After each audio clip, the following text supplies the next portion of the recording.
Kamusta kaibigan? Andito na naman tayo sa ating vlogging. Ito ipapakita ko sa inyo kung gaano kaganda itong product na ito.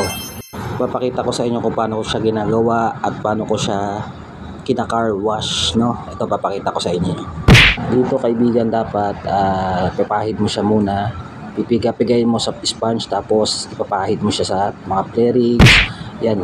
Kagandahan sa product na ito kaibigan, madali lang siyang ipahid, no? At madali lang din gawin.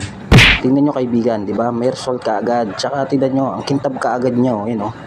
Ang shiny niya. Tingnan nyo, check legit. No kaibigan, magpapahuli ka pa ba? Pwede ka namang mag-order sa akin, huwag ka na mahiya. Safe on paint kaibigan. Easy rinse, oh. Instant shine. Kita nyo naman ang result kaibigan. Rich for formula. Yes, ang angas. Pwede nyo ko kontakin sa mga social media account ko kaibigan.